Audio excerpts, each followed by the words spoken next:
Hi friends, welcome to Stitchery. Today is very exciting for me because there are two things that I really love about scrapbooking. One, finding a template or a sketch idea that is versatile and I could use it for lots of different styles. And two, finding a way to get rid of all the treasures that I've been keeping in craft drawers for like way too long with no real purpose. So today I'm going to show you 5 ways to make this basic layout and give you some ideas. So the first one is these letter stickers, because we know we all keep these. I'm hoping it's not just me. All of the odds and ends, you've used all of the cute words you could think of, and now you're left with like these and J's. You know what I'm talking about. But yet you don't want to throw it away because you just never know. Cut to a decade later. So pull those out and you can make sample number 1. Love this one. This is the first one I made. And I was very excited because I actually used 2 different packages of the thickers. These are vinyl and foam. But because they were the same color, I think it works. What do you think? Because it is what it is. Now it's glued down. But this was really super simple. I made my own template for the heart. I'll show you how to do that. And then this is a 5x7 matted size. Some of the examples I'll show you are 4x6. This is 5x7. Put my title in there first, so I had the spacing set for that. And then you just go to town throwing all those random question marks on there. Fit the heart however you want. Some went upside down. Cattywampus makes it charming. There you go. Super easy, right? And then you feel really good about having kept those letter stickers for as long as you have. Because look, you couldn't have made this if you didn't have that drawer full of stuff, right? The other example I want to show you, idea number 2, flowers. Same premise. Stenciled it out. These I love. These are from Prima marketing. Their Fruit Paradise collection came out not that long ago, and I may have overpurchased because I have so many bags left from this collection after having used 2 entire paper packs. But they're so cute. I love the soft colors. I love the gingham. You know what? I just ordered everything. But I had a lot left over, as you can tell. So with this, I did hugs and kisses as my quote and just glued on all the various sizes. I feel like with this kind of sketch, the more you can change up either color or size to make it look really random, I think it works best. You don't want it too matchy-matchy. So there's my second option. For the third option, I used, I think something we can all also relate to, buttons. So buttons, I have a million. My kids helped me color code these today because I tend to like a very vintage style, which uses mainly pearl or white buttons. Somehow I have 1,000 primary and secondary colored buttons that never get used. So after having looked up on Google the order of the rainbow one more time, I made this layout. And I kind of did a variated, also kind of an angle, as you can see, of the red, orange, yellow, green, blue, purple. I know that now. Cute as a button. For this one, I opted to do a 4x6 because I felt the 5x7 took up too much of my heart for all of the different colors I wanted. But I love it. Another little tip. If you're going to use something like buttons or the flowers, you're probably going to want to add a second layer of cardstock, which I actually have 3 layers of cardstock on this one because this gets heavy and a little bit bendy if you don't have enough support on it. But I absolutely adore this. I think this would be so cute in a shadow box, like in a kid's room, right? What do you think? So let me show you, before I show you the other 2 ideas, I'm going to show you how I made this basic template. You're going to need white cardstock or whatever color. This one I think worked well with this kind of soft print, kind of made it interesting. Then if you have a Cricut, as I do, you can use your fit to page option.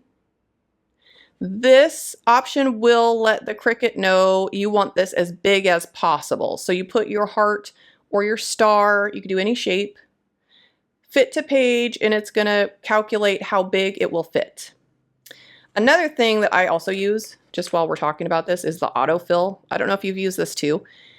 If you are cutting something you want a bunch of, like snowflakes or leaves or flowers, maybe like 2 inches, you can click this button on and it will cut out however many will fit on that page at that size, like 8 is a number I'm inventing right now. There are other options here that I am not quite familiar with. I know quantity. So if you want to cut out 7, you click that and just scroll up to the 7. Mix and match, I don't know. Does anybody know what mix and match does? I'm curious. If you do, would you put it in the comments? Because I maybe should be using that too.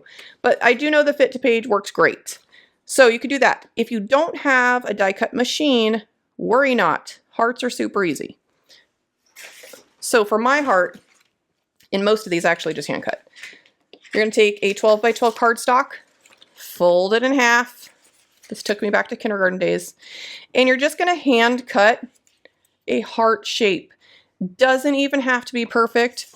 Mine's not perfect, but at least it's even. That's really all you're looking for. So you know that once you open it, both sides are the same. Then place your stencil where you like it. Get yourself a black pen. I think the black pen versus a marker sometimes is a little too dark for me for this style. But what I did is I just traced my stencil, and it doesn't even have to be perfect because I'm going to go over this a couple different times.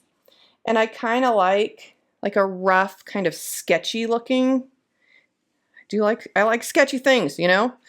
So there's my first one. See, not even perfect, doesn't even matter. So then I'm going to slightly shift it over. Reminds me of, is it spirographs? What are those toys? You know, like you had when you were a kid, like every kid got one for Christmas at least once, where it has the circle with the different holes in it and it can make these really cool designs. Kind of reminds me of that method because you're just doing the same shape over a different area. And I think I don't know, it just gives it kind of a cool, interesting effect. And then I'm going to go up here a little bit. Make sure I'm not going over the same exact spot. And again, just a quick loop.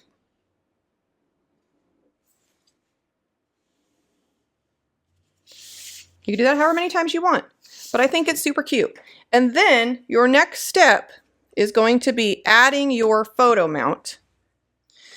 So this isn't cut to size, but just to give you an idea. Your 5x7, 4x6, whatever size you want, you're going to pick that spot first, put your title in next, then fill in the rest with pom-poms, glitter. What else? What else do you keep a lot of? Brads?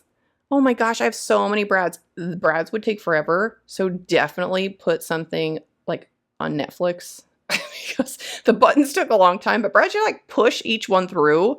So if you really have a long weekend ahead of you, you could make one page and you will love it. Okay, so my fourth example, now that I've showed you the basics, I'm going to show you some variations on the basics. This is another cute layout. This heart I die cut from my Cricut with that fit to page option and covered it in washi tape. Love this. I love washi tape and I literally never use it. I do have one tutorial in which I did this same technique to make a card. So if you want to check that out, it's the same exact way that I made this. So once I covered this, tucked the sides around the back, then I glued my heart down, put my photo here, and I just added some embellishments because I had them and they matched.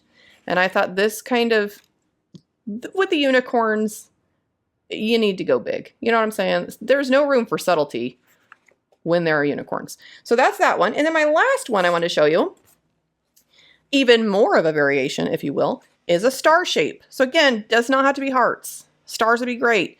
Snowflakes would be great. I'm trying to think what, like a big maybe flower die cut where you could fill in the flower with smaller flowers like Inception. You know what I'm saying? That'd be cool. So this one, I just moved this over to the other side. Same thing, title. I didn't fill it in. I just left cute robot paper. Added a couple embellishments. Super easy layout. So this is my tutorial for the day. I was just really excited to get some of those supplies out that really I can't part with, but there's no reason I'm not parting with them. If I'm honest with myself, I probably could part with them. But now that I've used them in something, like I just feel a little bit more complete. So I hope you like that. If you have other ideas, again, I'd love to hear them. Drop your comments below. Be sure to subscribe, check out my other videos, ring the bell so you get updates, and share with your friends. Check it out and try it out. Let's make some stuff. Bye!